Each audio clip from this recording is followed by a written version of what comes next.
What's up, guys? It's Leroy, and today we're talking about baseball. It's baseball season, y'all. It's time to knock them out the park.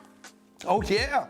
So we're talking about baseball photos today, and we just finished taking some baseball photos at a local high school. The photos came out amazing as usual. Not just from me, thanks to my team. They always got my back. Gage is always there helping me set up, making sure everything's right, and Elijah's always making sure this content that comes to you guys is on par. Thank you guys for all the feedback we've been getting from the videos.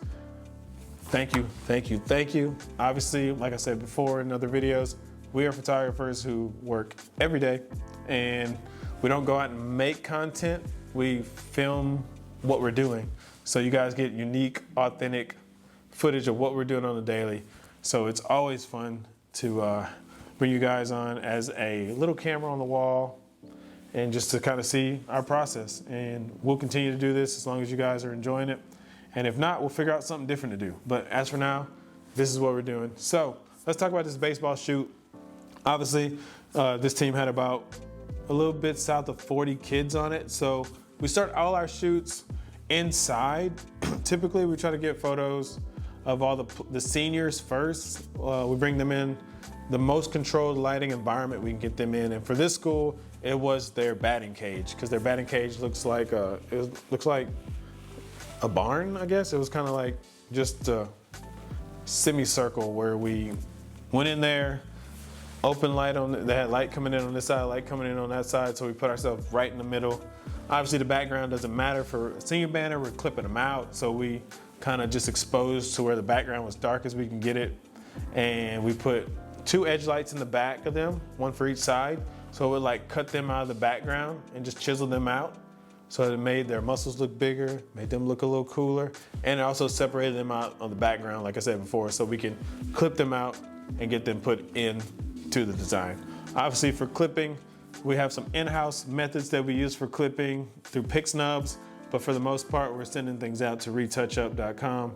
They're clipping it out and it's coming back to us, and we're knocking it out like that. After we get all the lighting set up, like you saw, we're using on this shoot the Magmod 42-inch Pro softbox. It has 1 layer of diffusion on it. It's a thicker layer, which I like, and it's a zipper. So if you haven't checked out Magmod, check them out. This video is not sponsored by Magmod. I don't receive any money or any kickbacks from Magmod. Well, maybe Magmod, if you're watching, you might want to throw something our way. But we love our Magmod softboxes because they are durable. We only have 1 actually, but we love it. It's good. And easy to set up, easy to take down. It competes with our Rapid Box, but I don't know if it competes. Our Rapid Boxes are pretty awesome too, but that Magmod, I love the way the light comes out of it. I haven't had a better softbox that soften light better than that in my kit. But back to the shoot, we were photographing these players, so we had the kids come in, the seniors. We do a little bit more poses with the seniors because we want the banners to have different options as we shoot them. You don't want all the poses to be next guy, next guy. So we kind of let them do, 4 or 5 different poses so they have options when they're picking, to make sure they pick something that reflects their individuality. After we do the senior photos, we typically move on into the field, where we're gonna do the group photo. Knock out the group photo, we put everybody in, kind of pose them to where they are. I typically like to put my seniors kind of all in the middle, so if they're shorter ones, they can sit, taller ones, medium height ones can kneel or sit on the bench, and then taller ones can stand. So in this shoot, I believe all my seniors were either sitting on the bench or standing, and they are kind of center focused. As you can see, there's a little girl in the middle, that's Avery. She is the manager. And then on the outside, I'll put like sophomores. I'll put junior, sophomores, freshmen, as you can see, sitting on the ground. So that's typically how I'll do a team photo. After the team photo, we roll right into individuals. And for this team, they have a social media account that they run on Instagram and Twitter. So we thought, I was visiting with Coach and we talked about doing headshots for every kid. That way every kid had a standard headshot. So if they want to do player of the game or crucial catch of the game or whatever they decide they want to do on their social media, they'd have a shot of each kid. for social media. So we talked about that. We got that added to one of the things that we're going to offer to the school. And then the last thing, I mentioned to them, hey, we'll go ahead and knock out all those headshots, and we'll make sure you have a version with the background that we had, which was the field with the scoreboard, and then also a clipped out version as well. Because I believe the manager of the social media, one of the social media platforms, was Avery, and Avery was saying that she used Canva and she had to go out and clip all the players. And I was like, look, honey, you ain't gotta do that no more. We're gonna get you taken care of. You just focus on getting the content out there, and we'll make sure photography-wise, you're well taken care of. So excited to work with the school on that as well. There's another product to offer them. And after that, the shoot was pretty much wrapped up. What I did do, and what I recommend most of you guys do, is when you're photographing the individuals, take your headshot. Now, granted, let me back up. With the seniors, I did all their banner stuff inside, but I had to bring them outside also to get consistency in my headshots that I was gonna have for social media. Because the photos in the dark, in the barn thing, are gonna look completely different than the photos on the field.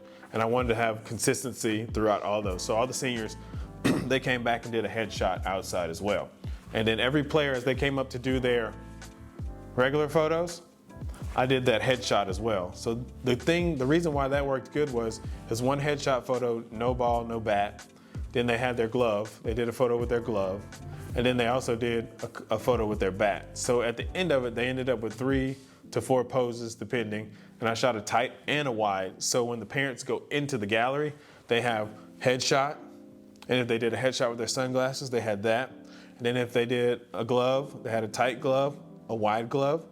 And then they also had tight bat, wide bat. So every kid had about 5 to 6 photos at the end of the day, which is great for when the parents go in, they got options to buy. If they're like, oh, I want this one as a button. I like this one as a keychain. I like to make sure they have plenty of options to choose, not just one. Obviously, there's gonna be teams where I don't get that luxury because they gotta hurry up and do practice. But for this team, it was easy. We were able to get things done pretty rapidly and get out of the way. So guys, like I always say before, if you learned something from this or you wish there was something else we talked about in this video, let me know. I'll be more than happy to touch on that subject. And if you wanna reach out to me personally, reach out to me on Instagram at PhotoLeroyT. Send me a DM. Like I said in the last videos, I'll be checking that other box in case we're not already connected on there. I'd love to find out how I can help you. Don't quit, just keep fighting. I know there's gonna be ups and downs in this journey. I experienced a lot of ups and downs in my photography journey, but just stick with it. Most of us are called to do this, and we can't take it lightly. We're documenting these people's histories, whether we believe it or not. At the end of the day, we're historians. So thanks guys for watching. If you like the content you see, like, subscribe, comment, hit that notification button to be notified when we put new videos out. Typically every Tuesday around mid-morning is when they're gonna pop up. So glad you guys are here and can't wait to see you guys on the next one. Peace. All right guys, thanks so much for watching that last video. I hope you enjoyed it. I hope you learned a lot of great things. If you have questions, put them in the comments below as usual. So I want to give you guys an update on what we got going on. So I will be speaking at Sync in Orlando, and I'm super excited about Sync. Sync is the first conference that reached out to me. I went there several years back. Darty is just amazing, so I'm super excited for Sync, which will be in February. You can find the dates here as well. So can't wait to see you guys in person. We're also working on some workshops that we're gonna have possibly in the Lake Charles area. If you want to travel in, we give you guys all the specifics to spend some time with us and learn a little bit more about photography and how we do it, and just a little bit more in depth. So stay tuned. Visit LeroyTatamy.com to see more information about upcoming workshops that we're going to actually host at our studio. So thank you guys for watching, and as always, stay cool, be good. If you can't be good, then be careful. All right, later.